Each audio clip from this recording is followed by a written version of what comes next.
So ayun, okay, KGX natuloy yung plano, no? So kung mapapansin natin, yes, 240 tayo, and then future, meron ba tayong 120 sa future? Ito, for take profit na natin yan, withdraw na natin yan.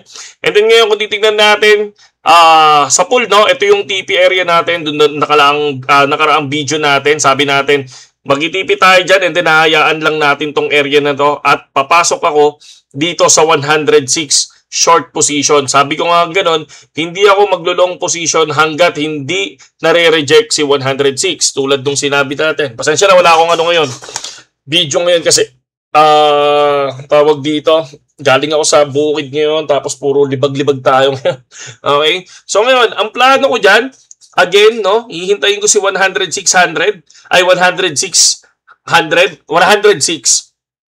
Okay? So ngayon, once na makita ko yan, short position pa rin ako dyan, pero 20% cut loss naman ako dyan if ever ma-reject. Kasi once, sabi ko nga, isa sa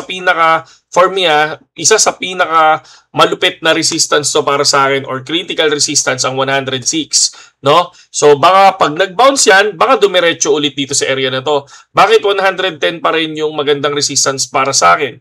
Kasi kung titignan natin, laging fake out dito sa area na to, laging rejected sa area na to. So kaya iniisip ko na pagka na-reject si 106, possible maging 110 ulit.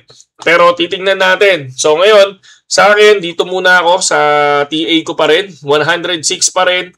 Mag-short position ako dyan. 106, 300 or 106 flat. So nasa inyo na yan. Hindi yan financial advice. Pero again, no?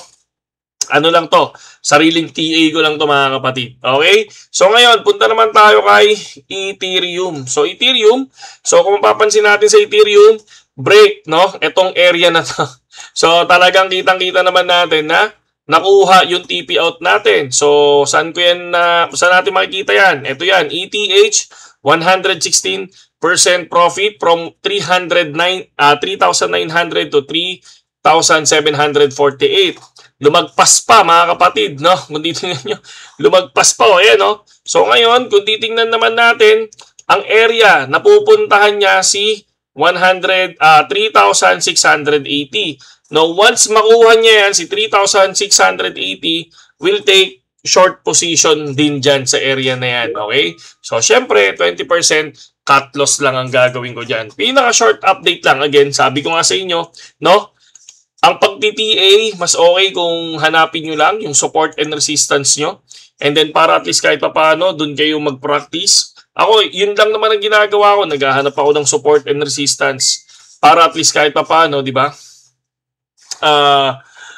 Titignan ko kung profitable ako. Pero kung hindi naman ako profitable sa ganong area, maghahanap ulit ako ng panibago. Pero at least kung mas lamang yung pagiging profitable mo, mas okay na yun, mga kapatid. Parang ito, kung titignan nyo, kahit pa paano, puro green yan. Kung meron man red, ayan yung area na yan. So, last 20 trade natin, kung titignan nyo, lahat is positive. Yes, alam ko na hindi naman ako ganun kagaling. May mga liquidation tayo dito. Pero still, 1, 2, 3, 4, 5, 6, 7. Ang dami. Mas marami yung red, no? Ay, mas marami yung green kaysa sa red. Kung titignan natin, I think sa 20 trades, meron tayong 7 loss, tapos 13 na tawag dito, 13 na win. So, ibig sabihin, kahit papano, profitable tayo. Di ba? So, yun lang, KGX, at saludo sa inyong lahat. Practice lang ng practice para at least kahit papano, di ba? Magkaroon tayo ng mga reference sa susunod ng mga trade natin. Diba? Mas maganda kung ilag nyo. Ano nangyari ngayon? Bakit biglang nag-dump to? So, nag-dump to ng sobrang lalim.